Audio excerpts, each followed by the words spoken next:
কি ভয়ঙ্কর দুঃসংবাদ দর্শক দেখেন। ইনুসকে যমুনাতে খুঁজে পাওয়া যাচ্ছে না, যমুনাতে তাকে আর খুঁজে পাওয়া যাচ্ছে না। খুব শীঘ্রই ডেভিল ইনুসের চরম পতন হতে যাচ্ছে। সে এখন পালিয়ে যাওয়ার জন্য বিভিন্ন রাস্তা খুঁজতেছে। ডেভিল ইনুস সিদ্ধান্ত নিয়েছেন তিনি বিমানে করে গভীর রাতে পালাই যাবে। আরে বসেন না, বসতে হবে। আসলে এমন একটা ক্রান্তিকালে ডক্টর ইউনুস পড়ে গেলেন, আর এই সমালোচনাগুলা ওনার উপরে আসতেছে যে খলিলুর রহমানের সফর শেষে এবার ভিসাই বন্ধ করেছে মার্কিন সরকার। প্রশ্ন হলো, খলিলুর রহমানের সফরের পর আবার বাংলাদেশের ঠিক জাতীয় নির্বাচনের আগে ট্রাম্প প্রশাসনের এমন পদক্ষেপ কি বার্তা দিচ্ছে? যতই চাপাচাপি করো কোনো লাভ নাই। মানে মার্কিন চাপে আলু ভর্তার মতো অবস্থা। সেখানে তিনি সঠিক উত্তরটা দিতে পারেন নাই। তিনি বলছেন যে মার্কিন যুক্তরাষ্ট্র বাংলাদেশে একটা ইনক্লুসিভ, বাংলাদেশে একটা গ্রহণযোগ্য, বিশ্বাসযোগ্য, সকল দলের অংশগ্রহণে, জনগণের স্বতঃস্ফূর্ত অংশগ্রহণে একটা নির্বাচন চাই। পোস্টাল ব্যালট নিয়ে রীতিমতো হরিলুট শুরু হয়েছে। একজন ব্যক্তির দায়িত্বে এতগুলো পোস্টাল ব্যালট গেল কিভাবে? তার মানে পোস্টাল ব্যালটের কি সিকিউরিটি কনসার্ন বলে কিছু নেই? এই দায়িত্বপ্রাপ্ত ব্যক্তিকে নিয়ে বিভিন্ন মহল থেকে অভিযোগ উঠেছে যে তিনি জামাতে ইসলামের একজন নেতা। দর্শক, নতুন একটা নিউজ আপনাকে স্বাগতম। প্রিয় দর্শক, বাংলাদেশের মধ্যে ঘটে যাওয়া বেশ কিছু চলমান ঘটনাবলী থেকে আপনাদের সামনে কয়েকটা গুরুত্বপূর্ণ খবর নিয়ে হাজির হয়েছি, যার কিছুটা অংশ বিশেষ ইতিমধ্যেই ভিডিওর শুরুতেই দেখেছেন। তো দর্শক, ভিডিওর শুরুটা দেখেই কিন্তু বুঝতে পেরেছেন যে আজকের নিউজটা ঠিক কতটা গুরুত্বপূর্ণ হতে চলেছে। তাই বলবো, যারা ভিডিওটি অন করেছেন না টেনে সম্পূর্ণ নিউজটি মনোযোগ সহকারে দেখতে থাকুন। দর্শক, আর দেরি না করে চলুন দেখে আসবো আজকে সেই কাঙ্ক্ষিত ভিডিওগুলো। তবে তার আগে বলবো, যারা প্রতিনিয়ত আপডেট খবর দেখতে চান তাহলে অবশ্যই আমাদের চ্যানেলটি সাবস্ক্রাইব করে পাশে থাকা বেল আইকনটি ক্লিক করে দিন। আর যারা ইতিমধ্যেই চ্যানেলটি সাবস্ক্রাইব করে রেখেছেন তাদেরকে অসংখ্য ধন্যবাদ। তো চলুন দর্শক, ভিডিওটিতে একটি লাইক দিয়ে আমরা ধারাবাহিকভাবে সবগুলো ভিডিওর আলোচনা দেখে আসি। খুব শীঘ্রই ভোরবেলায় ঘুম থেকে উঠে জানতে পারবেন মধ্যরাতে রাষ্ট্রীয় সফরে গেছেন ডেভিল ইনুস। যমুনাতে তাকে আর খুঁজে পাওয়া যাচ্ছে না। হ্যাঁ, সেই বন্দোবস্ত তিনি করছেন। দেখুন, এই মধ্যরাতে, এই গভীর রাতে তিনি কি করলেন?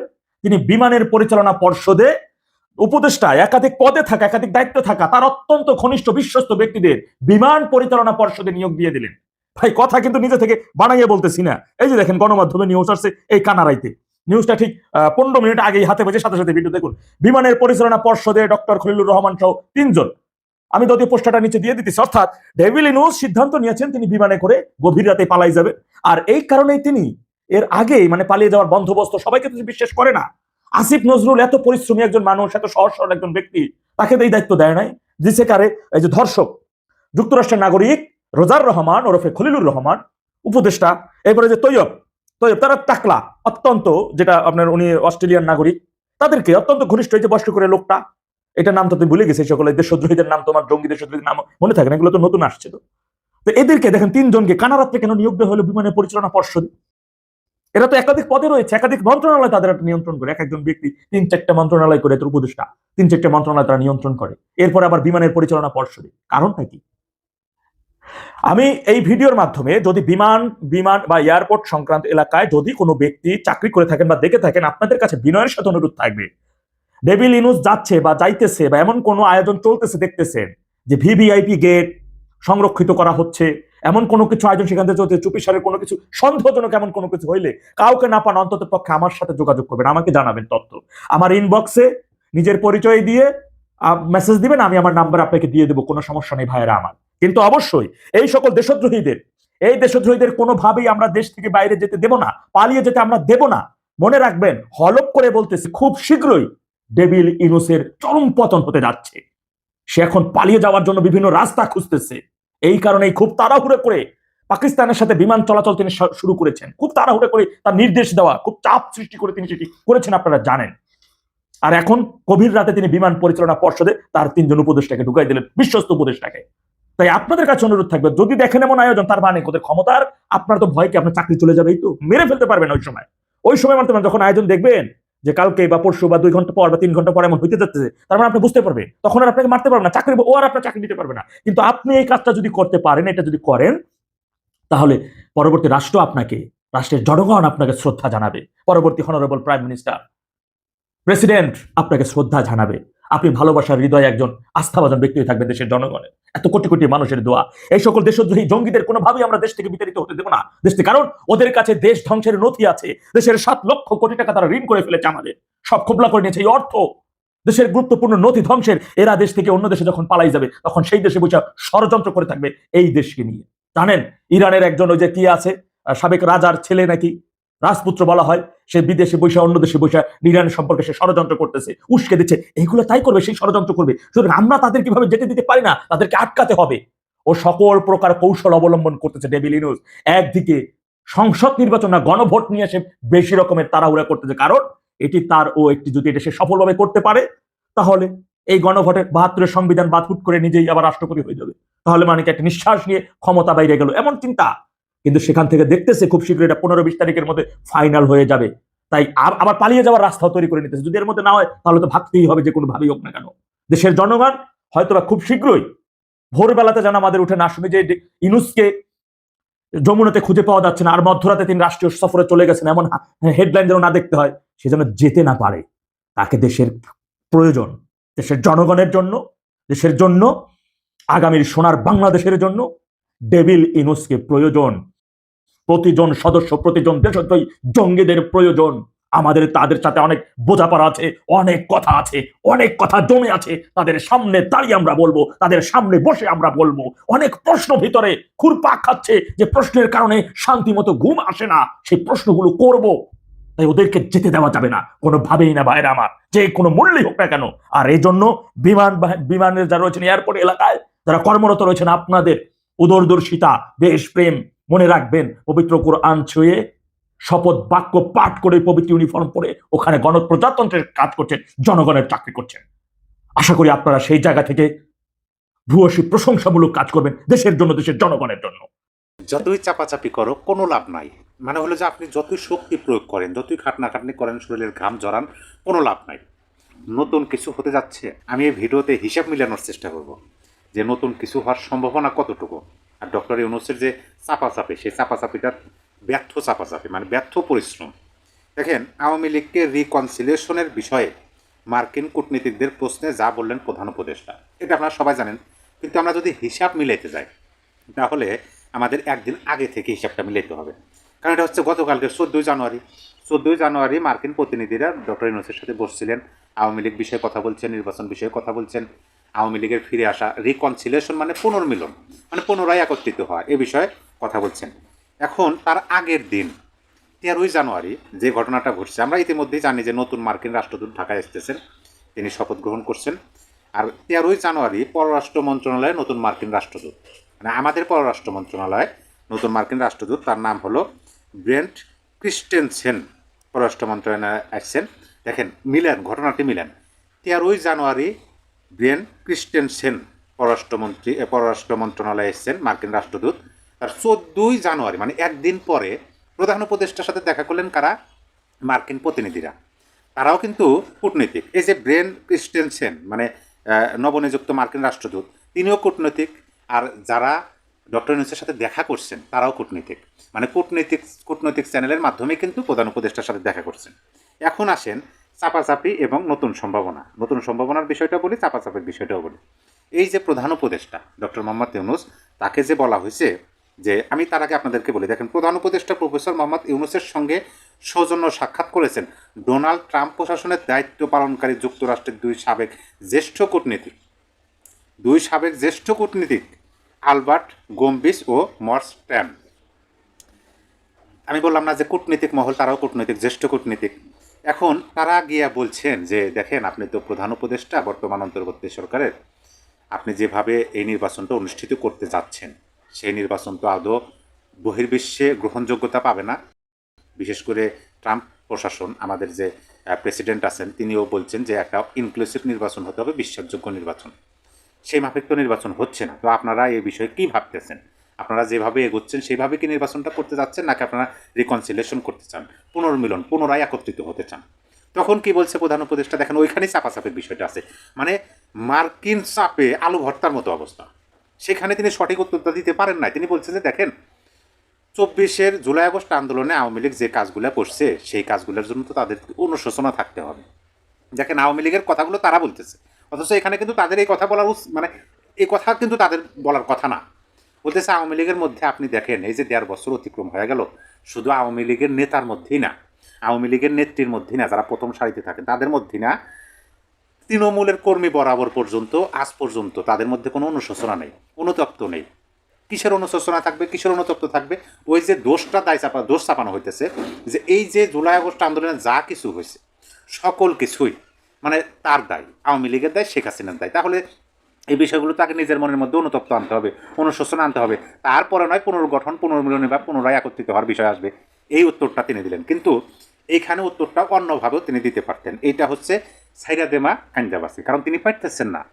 তার কথার মধ্যে আপনি স্পষ্টভাবে বুঝতে পারবেন সেখানে তার বিনয় আছে, সুরটা নরম হয়েছে এবং তিনি এটা স্পষ্টভাবে বলতে পারতেছেন না, কিন্তু তার কথার মাঝে ফুটে উঠছে যে তিনি পারতেছেন না।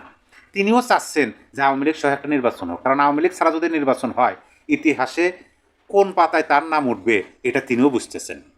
এই বাংলাদেশে আওয়ামী লীগ বিহীন নির্বাচন যারা করবে তাদের ইতিহাসে কোথায় স্থান হবে আপনি বুঝতে পারেন না, ডক্টর ইউনূস ঠিকই বুঝতেছেন, কিন্তু তিনি পারতেছেন না। কিসের জন্য?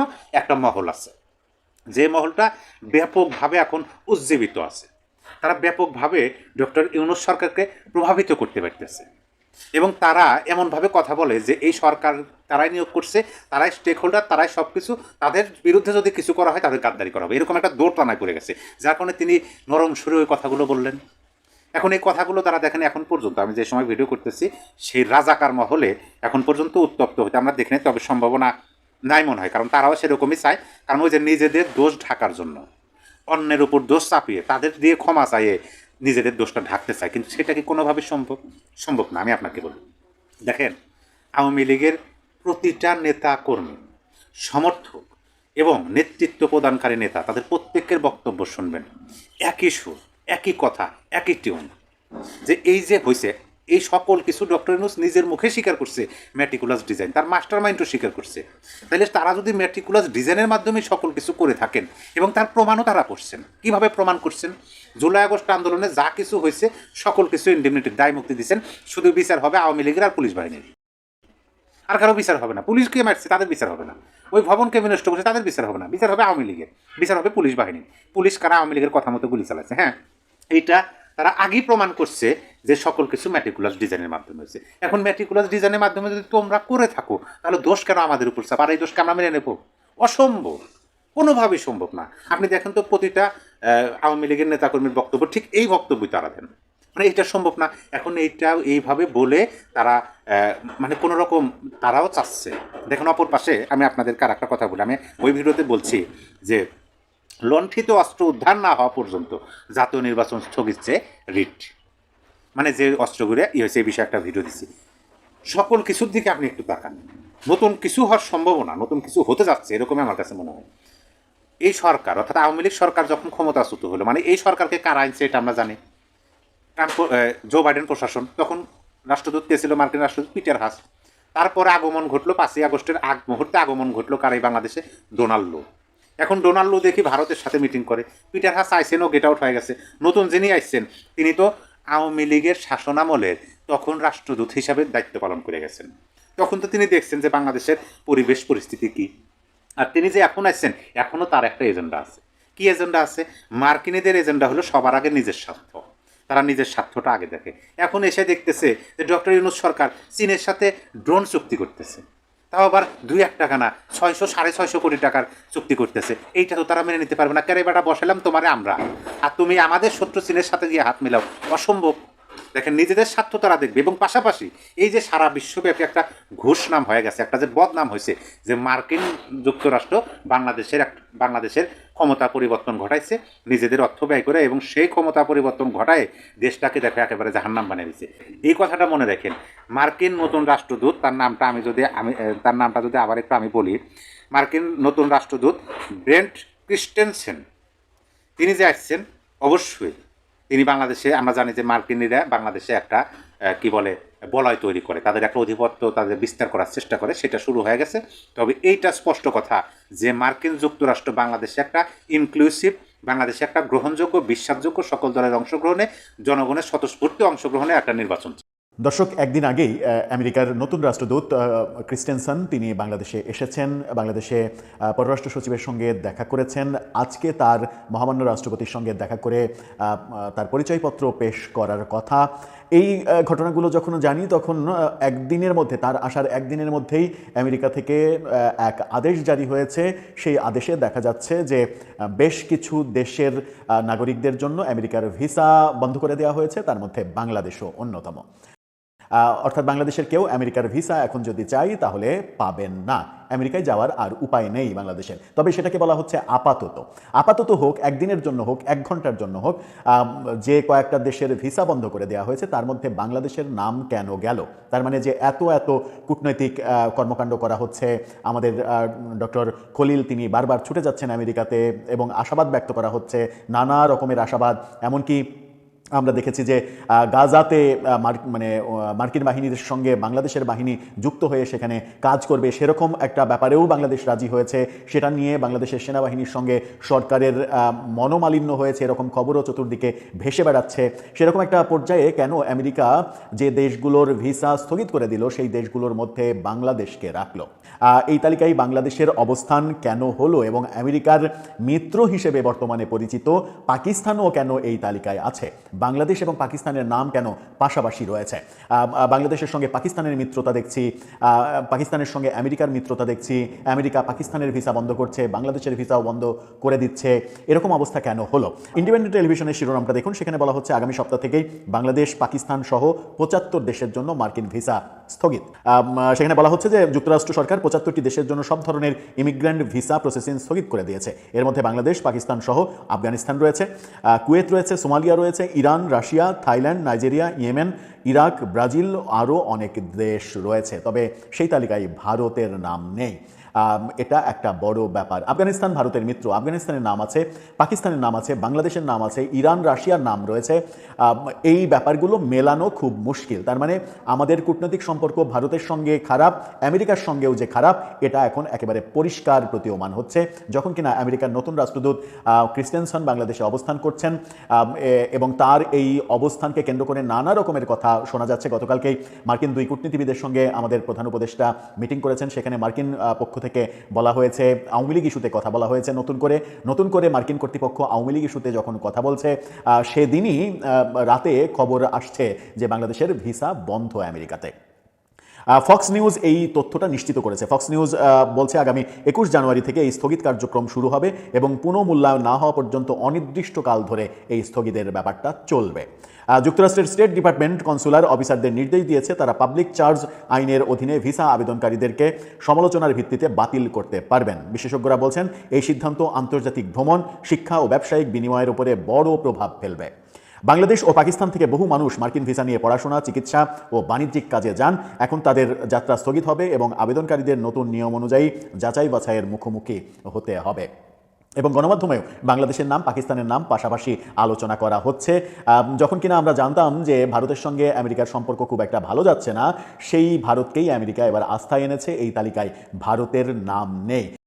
এবং সম্প্রতি ভারতেও নতুন রাষ্ট্রদূত এসেছেন দায়িত্বে বাংলাদেশের মতো, এবং তিনি সমস্ত ধরনের যে ট্র্যাডিশন, সেই ট্র্যাডিশন ভেঙে মহামান্য রাষ্ট্রপতির সঙ্গে দেখা করে পরিচয়পত্র পেশ করার আগেই ভারত মার্কিন সম্পর্কে মন্তব্য করে বসেছেন এবং তিনি বলেছেন আমেরিকার কাছে সব থেকে বড় বন্ধুর নাম হচ্ছে ভারত। এই ঘটনাগুলো আমাদের উপমহাদেশের রাজনীতি অনেকভাবে সেই রাজনীতিতে প্রভাব ফেলতে পারে বলে অনেকে মনে করছেন।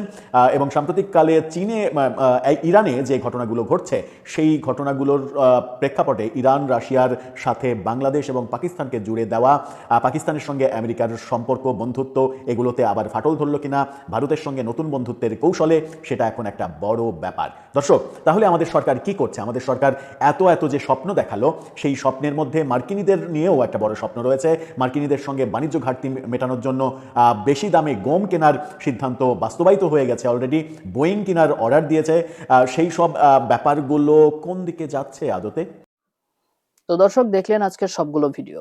আর এই ভিডিওগুলো সম্পর্কিত যদি কোনো তথ্য বা মতামত থাকে তাহলে তো অবশ্যই কমেন্ট করে জানিয়ে দিন। এতক্ষণ সাথে থাকার জন্য ধন্যবাদ। নিউজটি শেষ করছে এখানেই, ফিরছে আগামী ভিডিওতে নতুন কোনো টপিক নিয়ে। আল্লাহ হাফেজ।